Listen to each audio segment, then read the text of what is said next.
बोलो भारत माता की, बोलो भारत माता की, बोलो युवा कांग्रेस की, बोलो युवा कांग्रेस की, बोलो राहुल गांधी जी की, बोलो राहुल गांधी जी की। ಬಂಧುಗಳೇ, ನಮ್ಮೊಟ್ಟಿಗೆ ಈ ಒಂದು ಬೃಹತ್ ಪ್ರತಿಭಟನಾ ರ್ಯಾಲಿಯಲ್ಲಿ ಪಾಲ್ಗೊಂಡಿರುವಂತ ವೇದಿಕೆ ಮೇಲೆ ಇರುವಂತ ನಮ್ಮ ರಾಷ್ಟ್ರೀಯ ಅಧ್ಯಕ್ಷರು ಯುವ ನಾಯಕರು ಆದಂತ ಉದಯ್ ಜಿ ಬಾನೋಜಿ ಅವರೇ, ಮತ್ತೋರ್ವ ನಾಯಕರು ಯುವ ಕಾಂಗ್ರೆಸ್ ಮತ್ತೆ NSAಗೆ ಸದಾ ಬೆಂಬಲ ಕೊಡ್ತಾ ಒಂದು ಯುವಕರನ್ನ ಪ್ರೇರೇಪಿಸುತ್ತಿರುವಂತ ರಾಜ್ಯಸಭಾ ಸದಸ್ಯರಾದಂತ ಜಿ ಚಂದ್ರಶೇಖರ್ ಸಾಹೇಬ್ರೆ, ಅದೇ ರೀತಿ ವಿಧಾನ ಪರಿಷತ್ನ ಸದಸ್ಯರು ಮಾಜಿ NSAನ ರಾಷ್ಟ್ರೀಯ ಅಧ್ಯಕ್ಷರಾದಂತ ಸಲೀಂ ಅಹಮದ್ ಜಿ ಅವರೇ, ಈ ಒಂದು ರಾಜ್ಯದ ಉಸ್ತುವಾರಿಗಳಾದಂತ ನಿಗಮ್ ಭಂಡಾರಿ ಜಿ ಅವರೇ, ಬೆಂಗಳೂರಿನ ಕಾಂಗ್ರೆಸ್ ಪಕ್ಷದ ಅಧ್ಯಕ್ಷರಾದಂತ ನಂದಕುಮಾರ್ ಜಿ ಅವರೇ, ವಾಜಿದ್ ಜಿ ಅವರೇ, ಅದೇ ರೀತಿ BMTCಯ ಅಧ್ಯಕ್ಷರು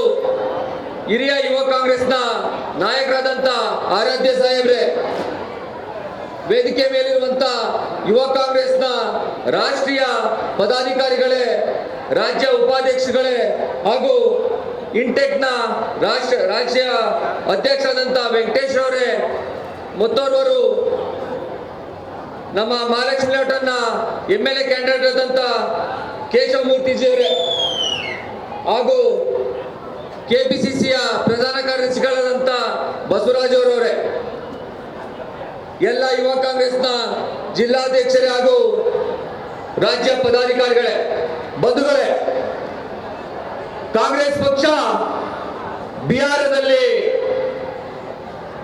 ಏನು ಈ ವೋಟ್ ಚೋರಿಯಿಂದ ಸೋತಿದೀವಿ ಅಂತ ಜನ ಎಲ್ಲ ಬಹಳ ದುಃಖ ತಪ್ಪಿದ್ದಾರೆ. ಬಂಧುಗಳೇ, ತಮ್ಮ ಮೂಲಕ ನಾನು ಹೇಳಕ್ಕೆ ಇಚ್ಛೆ ಪಡ್ತೇನೆ, ನಾವು ಬಿಹಾರದಲ್ಲಿ ಈ ವೋಟ್ ಚೋರಿಯಿಂದ ಷಡ್ಯಂತ್ರದಿಂದ ಸೋತಿದ್ದೇವೆ ಹೊರತು ನಾವು ಸತ್ತಿಲ್ಲ. ಈ ಹೋರಾಟವನ್ನು ಮುಂದುವರಿಸ್ತೀವಿ, ಮತ್ತೆ ಕೇಂದ್ರದಲ್ಲಿ ರಾಜ್ಯದಲ್ಲಿ ಕಾಂಗ್ರೆಸ್ ಪಕ್ಷವನ್ನು ತಂದೆ ತರ್ತೀವಿ ಅಂತ ತಮ್ಮ ಮುಖಾಂತರ ಹೇಳಕ್ಕೆ ಇಚ್ಛೆ ಪಡ್ತೇನೆ. ಬಂಧುಗಳೇ, ಮೋದಿ ಅವರು ಬಂದ ತಕ್ಷಣ ಸಂವಿಧಾನಕ್ಕೆ ಕೈ ಮುಗಿದು ನಾನು ಸಂವಿಧಾನವನ್ನು ಉಳಿಸ್ತೀನಿ ಅಂತ ಕೆಲಸವನ್ನು ಸ್ಟಾರ್ಟ್ ಮಾಡಿದ್ರು. ಯಾವ ರೀತಿ ಗಾಂಧಿ ಅವರನ್ನ ಗೂಡ್ಸೆ ಕೊಂದ್ರಲ್ಲ ಕಾಲಿಗೆ ಬಿದ್ದು, ಅದೇ ರೀತಿ ಸಂವಿಧಾನವನ್ನು ಕೂಡ ಇವಾಗ ಕೋಲಕ್ಕೆ ಹೊರಟಿದ್ದಾರೆ ಮೋದಿ ಅವರು ಮತ್ತೆ ಅಮಿತ್ ಶಾ ಅವರು. ರಾಜ್ಯವನ್ನ ರಾಷ್ಟ್ರವನ್ನ ಯಾವುದಾದ್ರೂ ರಾಜ್ಯದಲ್ಲೂ ಕೂಡ ಎಲೆಕ್ಷನ್ ಮಾಡೋ ಸಂದರ್ಭದಲ್ಲಿ ಒಂದು ಎಜುಕೇಶನ್ ಬಗ್ಗೆ, ಒಬ್ಬ ಬಡತನದ ಬಗ್ಗೆ ಅಥವಾ ಹಸಿವಿನ ಬಗ್ಗೆ, ಯಾವುದೇ ಆರೋಗ್ಯದ ಬಗ್ಗೆ ಯಾವುದೇ ತರದ ಎಲೆಕ್ಷನ್ ವಿಚಾರಗಳಿರೋದಿಲ್ಲ ಅವ್ರದ್ದು. ಒಂದು ಜಾತಿಗಳ ಮಧ್ಯೆ, ಧರ್ಮಗಳ ಮಧ್ಯೆ ಬಡತನವನ್ನ ಕುಗ್ಗಿಸುವ ರೀತಿಯಲ್ಲಿ ಅವರವರ ಮಧ್ಯೆ ಬೆಂಕಿಯನ್ನು ಹಚ್ಚುವಂತ ಕೆಲಸ ಮಾಡಿ ಎಲೆಕ್ಷನ್ ಗೆಲ್ತಾ ಇದ್ದಾರೆ. ಮಹದೇವಪುರದಲ್ಲಿ 1 ಲಕ್ಷ ಓಟನ್ನ ಕದ್ದು ನಮ್ಮ ಮಹದೇವಪುರ ಬೆಂಗಳೂರು ಸೆಂಟ್ರಲ್ MP ಸೋಲಿಸಿದ್ರು. ಅಂದ್ರೆ ಕಾಂಗ್ರೆಸ್ ಪಕ್ಷವನ್ನ ವೋಟ್ ಚೋರಿ ಬೆಂಗಳೂರಲ್ಲೂ ಕೂಡ ಕರ್ನಾಟಕದಲ್ಲೂ ಕೂಡ ನಡೆದಿದೆ. ಅವರು ವೋಟ್ ಚೋರಿಯಿಂದ ಮಾಡಿ ನಾವು 136 ಸೀಟನ್ನ ಗೆದ್ದಿದ್ದೀವಿ. ಏನಾದ್ರೂ ಕೂಡ ಧೈರ್ಯದಿಂದ ಬಿಜೆಪಿ ಅವರು ಮತ್ತೆ ಮೋದಿ ಅವರು ಕರ್ನಾಟಕದಲ್ಲಿ ಏನಾದ್ರು ಸರಿಯಾದ ಚುನಾವಣೆ ನಡೆದಿದ್ರೆ 150ಕ್ಕೂ ಹೆಚ್ಚು ಸೀಟನ್ನ ಕಾಂಗ್ರೆಸ್ ಪಕ್ಷ ಗೆಲ್ತಾ ಇತ್ತು. ಅವರು ಮಂಡ್ಯ ಊರಿಗೆ ಬರುವಂತ ಸಂದರ್ಭ ಕರ್ನಾಟಕದಲ್ಲಿ ಆಗ್ತಿತ್ತು ಅಂತ ಹೇಳಕ್ ಇಚ್ಛೆ ಪಡ್ತೇನೆ. ಅವ್ರು ಯಾವತ್ತೂ ಕೂಡ ಕಾಂಗ್ರೆಸ್ ಪಕ್ಷದ ಎದುರಾಳಿಯಾಗಿ ಕೆಲಸವನ್ನ ಮಾಡಕ್ ಆಗ್ತಾ ಇಲ್ಲ. ಒಂದು ಅವ್ರಿಗೆ ಬೇಕಾಗಿರುವಂತದ್ದು, ಕಾಂಗ್ರೆಸ್ ಪಕ್ಷ ಎಲೆಕ್ಷನ್ಗೆ ಹೋರಾಟ ಮಾಡೋ ಸಂದರ್ಭದಲ್ಲಿ ಬಿಹಾರದಲ್ಲಿ ಎಲೆಕ್ಷನ್ ಸ್ಟಾರ್ಟ್ ಆಗುತ್ತೆ. ಸ್ಟಾರ್ಟ್ ಆದ ಸಂದರ್ಭದಲ್ಲಿ ಅವ್ರು ಹೋಗುವಂತದ್ದು ಬಡತನ ಜನರಿಗೆ, ಬಡವರಿಗೆ 10,000 ರೂಪಾಯಿಯನ್ನ ಕೊಡ್ತೀವಿ ಅಂತ ಸರ್ಕಾರದಿಂದ ಹಾಕ್ತಾರೆ. ಇದೇ ನಮ್ಮ ಕಾಂಗ್ರೆಸ್ ಪಕ್ಷ 5 ಗ್ಯಾರಂಟಿಗಳನ್ನ ಹಾಕಿದ ಸಂದರ್ಭದಲ್ಲಿ ಇದು ಸರಿ ಇಲ್ಲ, ಇದು ತಪ್ಪು, ರಾಜ್ಯವನ್ನ ದಿವಾಳಿ ಮಾಡ್ತಾರೆ ಅಂತ ಹೇಳಂತ ಬಿಜೆಪಿ ನಾಯಕರು ಈಗ ಮನೆಯಲ್ಲಿ ಮೂಲೆಯಲ್ಲಿ ಮಲಗಿದ್ದಾರೆ.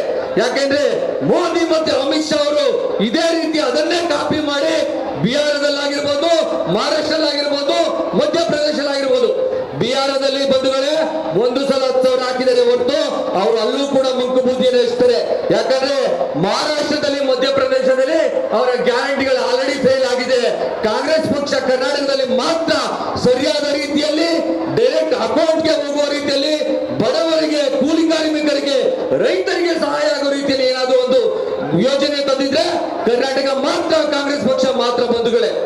ಅವರು ಎಲೆಕ್ಷನ್ ಗೆದ್ದಿರುವಂತದ್ದು ಬಿಹಾರದಲ್ಲಿ. ನೋಡಿ, ಬಿಹಾರದ ಎಲೆಕ್ಷನ್ ರಿಸಲ್ಟ್ ನೋಡ್ಬೇಕಾದ್ರೆ ನಮ್ಗೆ ಹೃದಯ ಕುಲ್ಕಿ ಬರ್ತಾ ಇತ್ತು. ಯಾಕಂದ್ರೆ ಆ ರೀತಿ ಹೋರಾಟವನ್ನ ನಾವು ಮಾಡಿದ್ವಿ. ರಾಹುಲ್ ಗಾಂಧಿ ಅವರು ಯಾವ ರೀತಿ ರ್ಯಾಲಿಯನ್ನ ಮಾಡಿದ್ರು, ಯಾವ ರೀತಿ ಯುವಕರು ಅವರಿಂದ ಬಂದಿದ್ರು, ಮತ್ತೆ ವೋಟನ್ನ 65 ಲಕ್ಷ ವೋಟನ್ನ ಡಿಲೀಟ್ ಮಾಡಿದ್ದಾರೆ ಅಂತ ಮುಂಚೆನೆ ರಾಹುಲ್ ಗಾಂಧಿ ಅವರು ಬಿಹಾರದಲ್ಲಿ ಹೇಳಿದ್ರು. ಅಂದ್ರೆ ವೋಟ್ ಡಿಲೀಟ್ ಮಾಡಿರೋದಲ್ದೇ ಕೂಡ ಅವ್ರಿಗೆ ಬೇಕಾದ ರೀತಿಯಲ್ಲಿ ಬಿಜೆಪಿಗೆ ಸರಿಯಾದ ರೀತಿಯಲ್ಲಿ ಚುನಾವಣಾ ಆಯುಕ್ತರು ಬಿಜೆಪಿ ಆಯುಕ್ತರ ರೀತಿಯಲ್ಲಿ ಕೆಲಸವನ್ನ ಮಾಡಿದ್ದಾರೆ. ಅವರು ಒಬ್ಬ ಬೂತ್ ಏಜೆಂಟ್ ಆಗಿದ್ದಾರೆ, ಬಿಜೆಪಿಯ ಬೂತ್ ಏಜೆಂಟ್. ಅಥವಾ ಏನಂತಾರೆ ಪೇಶ್ ಪ್ರಮುಖ ಅಂತ, ಬಿಜೆಪಿಯ ಪೇಶ್ ಪ್ರಮುಖ ಯಾರು ಅಂತ ಅಂದ್ರೆ ಈ ಒಂದು ಜ್ಞಾನೇಶ್ ಕುಮಾರ್ ಅವರು. ಯಾರದು? ಈ ಒಂದು ಚುನಾವಣಾ ಆಯೋಗದ ರಾಷ್ಟ್ರೀಯ ಚೇರ್ಮನ್ ಆದಂತ ಚೇರ್ಮನ್ ಬಿಜೆಪಿ ಅವರು ಹೋಗ್ತಾರ ರೀತಿಯಲ್ಲಿ ಕೆಲಸ ಮಾಡ್ತಾ ಇದ್ದಾರೆ. ಬಿಜೆಪಿ ಯಾವ ರೀತಿ ಹೇಳುತ್ತೆ, ಯಾವ ಡೇಟ್ಗೆ ಎಲೆಕ್ಷನ್ ಮಾಡಬೇಕು, ಯಾವ ದಿನ ಯಾವ ಬೂತ್ಗೆ ಯಾವ ಅಧಿಕಾರಿಗಳನ್ನ ಹಾಕ್ಬೇಕು, ಆ ರೀತಿಯಲ್ಲಿ ಷಡ್ಯಂತ್ರವನ್ನ ಮಾಡಿ ಬಿಹಾರವನ್ನ ಗೆದ್ದಿದ್ದೀರಾ. ನೋಡಿ, ಕಾಂಗ್ರೆಸ್ ಪಕ್ಷಕ್ಕೆ ಹೋರಾಟ ಏನು ಮೊದಲಿಂದಲ್ಲ.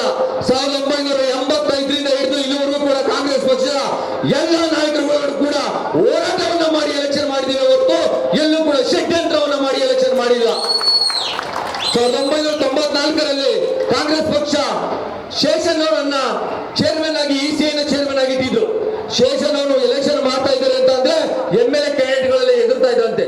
ಅಂದ್ರೆ ಕಾಂಗ್ರೆಸ್ ಪಕ್ಷದ ಯಾವುದೇ ನಾಯಕರುಗಳು ಕೂಡ ಷಡ್ಯಂತ್ರವನ್ನ ಮಾಡಿ ಎಲೆಕ್ಷನ್ ಮಾಡ್ತಾ ಇರಲಿಲ್ಲ.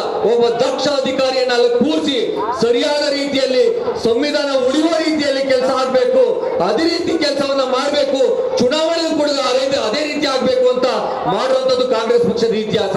ಬಂಧುಗಳೇ, ಕಾಂಗ್ರೆಸ್ ಪಕ್ಷ ಮುಂದಿನ ದಿನಗಳು ಕೂಡ ಸಂವಿಧಾನದ ಪರವಾಗಿ, ಸಂವಿಧಾನದ ಉಳಿವಿಕೆಗಾಗಿ ಕೆಲಸವನ್ನ ಮಾಡುತ್ತೆ. ರಾಜ್ಯದಲ್ಲೂ ಕೂಡ ಎಲೆಕ್ಷನ್ ಮಾಡುವ ಸಂದರ್ಭದಲ್ಲಿ ಏನು ಇವಿಎಂ ಇದೆ, ಇವಿಎಂ ಅನ್ನ ಕ್ಯಾನ್ಸಲ್ ಮಾಡ್ತೀವಿ ಅಂತ ರಾಜ್ಯ ಚುನಾವಣಾ ಆಯೋಗದ ಆಯುಕ್ತರು ಲೋಕಸಭಾ ಏನು ಲೋಕಲ್ ಬಾಡಿ ಎಲೆಕ್ಷನ್ ಗಳಲ್ಲಿ ನಾವು ಬ್ಯಾಲೆಟ್ ಅನ್ನ ತರ್ತೀವಿ ಅಂತ ಸ್ವಾಗತಾರ್ಹವನ್ನ ಅವ್ರು ಪ್ರೆಸ್ ಮುಖಾಂತರ ಮಾಡಿದರೆ ಯುವ ಕಾಂಗ್ರೆಸ್ ಅವರಿಗೆ ಧನ್ಯವಾದವನ್ನು ಹೇಳುತ್ತೆ.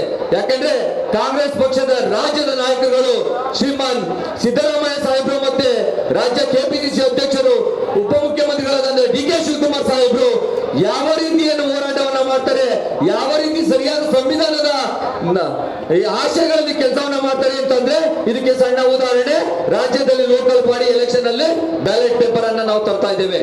ಅಂದ್ರೆ ಕಾಂಗ್ರೆಸ್ ಪಕ್ಷ ಯುವಕರಿಗೆ, ವಿದ್ಯಾವಂತರಿಗೆ, ಯಾವುದೇ ಆರೋಗ್ಯ ಸಮಸ್ಯೆ ಇರುವಂತವರಿಗೆ ಸರಿಯಾದ ರೀತಿಯಲ್ಲಿ ಹಸಿವು ನೀಗಿಸುವಂತ ಕೆಲಸವನ್ನ ಮಾಡುತ್ತೇವೆ. ಬೆಂಗಳೂರಲ್ಲಿ ಒಂದು ಸಣ್ಣ ಗುಂಡಿ ಬಿದ್ರು ಕೂಡ ರಾಷ್ಟ್ರಾದ್ಯಂತ ದಿವಸ ಆಗುತ್ತೆ. ನೋಡಿ, ಅಮಿತ್ ಶಾ ಅವರು ಎಷ್ಟು ಬುದ್ಧಿವಂತ ಅಂತಂದ್ರೆ ಪುಲ್ವಾಮಾ ಅಟ್ಯಾಕ್ ಆದಂತ ಸಂದರ್ಭದಲ್ಲಿ ಸರಿಯಾಗಿ ಕಾಣಿಸ್ತಿಲ್ಲ. ಪುಲ್ವಾಮಾದಲ್ಲಿ ಅವರಿಗೆ ಅಟ್ಯಾಕ್ ಆಗೋದಕ್ಕೆ ಯಾರು ಕಾರಣ ಅಂತ ರಾಜ್ಯಪಾಲರಾಗಿದ್ದಂತ ಸತ್ಯಪಾಲ್ ಹೇಳಿದ್ದಾರೆ. ಅಲ್ಲಿಂದ ಕಾಶ್ಮೀರದ ರಾಜ್ಯಪಾಲರಾಗಿದ್ದಂತ ಆಚೆ ಬಂದಿದ್ದಕ್ಕೆ ಕಾರಣ ಇಷ್ಟು ಜನ ಸೈನಿಕರು ಸಾಯ್ದು ಕಾರಣ ಅಮಿತ್ ಶಾ ಅವರೇ ಅಂತ. ಆ ಹೊಣೆಗಾರಿಕೆಯನ್ನ ತೊಳೆದಕ್ಕೆ ರೆಡಿ ಇಲ್ಲ. ಪೇಲ್ಗಾಮ್ನ ಹೊಣೆಗಾರಿಕೆ ತೊಳೆದಕ್ಕೆ ರೆಡಿ ಇಲ್ಲ. ಇಲ್ಲಿ ಒಂದು ದಿವಸ ಆಗಿದ ತಕ್ಷಣ ಬಂದು ಅಲ್ಲೇ ಕುತ್ಕೊಳ್ತಾರೆ. ಯಾಕೆ ಕ್ವಶನ್ ಆಗುತ್ತೆ, ಈ ವೋಟ್ ಚೋರಿಗೂ ಈ ಬಾಂಬ್ಗೂ ಸಂಬಂಧ ಇದೆ ಅಂತ ಕ್ವಶನ್ ರೈಸ್ ಆಗುತ್ತೆ. ಬಂಧುಗಳೇ, 2011ರಲ್ಲಿ ಕಾಂಗ್ರೆಸ್ ಪಕ್ಷ ಸರ್ಕಾರದ ಸಂದರ್ಭದಲ್ಲಿ ಮುಂಬೈ ಅಟ್ಯಾಕ್ ಆಗುತ್ತೆ. ಮಾನ್ಯ ಪ್ರಧಾನಮಂತ್ರಿಗಳು ಬಂದು ಅಲ್ಲಿ ಪ್ರೆಸ್ ಮೀಟ್ ಮಾಡ್ತಾರೆ. ಯಾರು ತಲೆದಂಡ ಕೊಡ್ತಾರೆ ಅಂದ್ರೆ ನಮ್ಮ ಮಿನಿಸ್ಟ್ರು, ಆಗಿನ ಮಿನಿಸ್ಟ್ರು ರಾಜೀನಾಮೆ ಕೊಡೋದಕ್ಕೆ ರಾಜೀನಾಮೆ ಕೊಡ್ತಾರೆ. ಈಗಿನವ್ರು ಏನಿಲ್ಲ, ಅದ್ರ ಉಪಯೋಗ ಯಾವ ರೀತಿ ಮಾಡ್ಕೊಬೇಕು, ಈ ರೀತಿ ನಾಳೆ ಓಟನ್ನ ಯಾವ ರೀತಿ ಸರಿಯಾಗಿ ನಾವು ಸೆಳಿಬೇಕು ಅನ್ನೋ ರೀತಿಯಲ್ಲಿ ರಾಜಕೀಯವನ್ನ ಅಮಿತ್ ಶಾ ಅವರು ಮಾಡ್ತಾ ಇದ್ದಾರೆ. ನಾವು ಯುವ ಕಾಂಗ್ರೆಸ್ ಯಾವತ್ತೂ ಕೂಡ ನಿಲ್ಲಲ್ಲ. ಕಾಂಗ್ರೆಸ್ ಪಕ್ಷದ ಯಾವ ಕೆಲಸವನ್ನು ಕೊಟ್ಟರು ಕೂಡ ನಾವು ಮಾಡೇ ಮಾಡ್ತೀವಿ ಅಂತ ಹೇಳ್ತಾ ಚಂದ್ರಶೇಖರ್ ಸಾಹೇಬ್ರಿಗೆ ಗೊತ್ತಿದೆ. ಕಾಂಗ್ರೆಸ್ ಪಕ್ಷದ ಎಲ್ಲಾ ಯುವ ನಾಯಕರು ಕೂಡ 10 ಲಕ್ಷಕ್ಕೂ ಎಷ್ಟು ಸಿಗ್ನೇಚರ್ ಗಳನ್ನ ಮಾಡಿಕೊಟ್ಟಿದೀವಿ ಅಂತ ನಮ್ಮ ರಾಷ್ಟ್ರೀಯ ನಾಯಕರಾದಂತ KC ವೇಣುಗೋಪಾಲ್ ಸಾಹೇಬರು ಕೂಡ ಚಂದ್ರಶೇಖರ್ ಸಾಹೇಬರು ಹೇಳಿದ್ದಾರೆ. ಅವ್ರಿಗೆ ಧನ್ಯವಾದವನ್ನು ಹೇಳಕ್ಕೆ ಇಚ್ಛೆ ಪಡ್ತೇನೆ. ಯಾಕೆಂದ್ರೆ ಅವರು ಅಷ್ಟು ಸರಿ ಫಾಲೋ ಅಪ್ ಮಾಡಕ್ಕೆ ಮಾತ್ರ ನಾವು ಅಷ್ಟು ಸಿಗ್ನೇಚರ್ ಮಾಡಕ್ಕಾಗಿದೆ ಹೊರತು ಇಲ್ಲಾಂದ್ರೆ ಕಷ್ಟ ಆಗ್ತಿತ್ತು. ಯಾವುದೇ ಕೆಲಸವನ್ನು ಮಾಡ್ಬೇಕು ಅಂದ್ರೆ ಇಂಡಿಯಾ ಗುರಿಬೇಕು ಅಂತಾರಲ್ಲ, ಆ ಫಾಲೋ ಅಪ್ ಮಾಡಿಕ್ಕೆ ಇಷ್ಟಾಗಿದೆ ಅಣ್ಣ, ತಾವು ಮಾಡಿದಕ್ಕೆ ಧನ್ಯವಾದವನ್ನು ಹೇಳ್ತೀನಿ. ನಾವು 10 ಲಕ್ಷಕ್ಕೂ ಹೆಚ್ಚು ಸಿಗ್ನೇಚರ್ ಕೊಟ್ಟಿದ್ದೀವಿ. ಇನ್ನ 1 ಲಕ್ಷ ಏನು ನಮ್ಮ ಆಫೀಸಲ್ಲಿ ಇದೆ. ತಾವ್ ಹೇಳಿದೀರಾ ಇನ್ನು 4 ಲಕ್ಷ ಸಿಗ್ನೇಚರ್ ಅನ್ನ ಮಾಡ್ಕೊಡ್ಬೇಕು ಅಂತ ಎಲ್ಲ ನಮ್ಮ ಜಿಲ್ಲಾಧ್ಯಕ್ಷರುಗಳಿಗೆ, ರಾಜ್ಯ ಪದಾಧಿಕಾರಿಗಳು ಹೇಳ್ತೀನಿ. ಈ ವೋಟ್ ಚೋರಿ ವಿರುದ್ಧ ಇನ್ನು 4 ಲಕ್ಷ ಸಿಗ್ನೇಚರ್ ಕ್ಯಾಂಪನ್ನ ಮಾಡ್ಕೊಡ್ಬೇಕು ಅಂತ ನಮ್ಮ ಲೀಗಲ್ ಸೆಲ್ ಆಗಿರ್ಬೋದು, ಸೋಷಿಯಲ್ ಮೀಡಿಯಾ ವಿಂಗ್ ಆಗಿರ್ಬೋದು, ಎಲ್ಲರೂ ಕೂಡ ಮಾಡಿದ್ದಾರೆ. ನಮ್ಮ ಎಲ್ಲ ರಾಜ್ಯ ಪದಾಧಿಕಾರಿಗಳು, ಮಹಿಳಾ ಪದಾಧಿಕಾರಿಗಳು ಕೂಡ ಮೆಂಬರ್ಶಿಪ್ ಆಗಿರ್ಬೋದು. ಹೆಚ್ಚಿನ ವಿಡಿಯೋಗಳಿಗೆ ಪ್ರತಿಧ್ವನಿ ಯೂಟ್ಯೂಬ್ ಚಾನೆಲ್ ಸಬ್ಸ್ಕ್ರೈಬ್ ಮಾಡಿ, ಬೆಲ್ ಐಕಾನ್ ಕ್ಲಿಕ್ ಮಾಡಿ.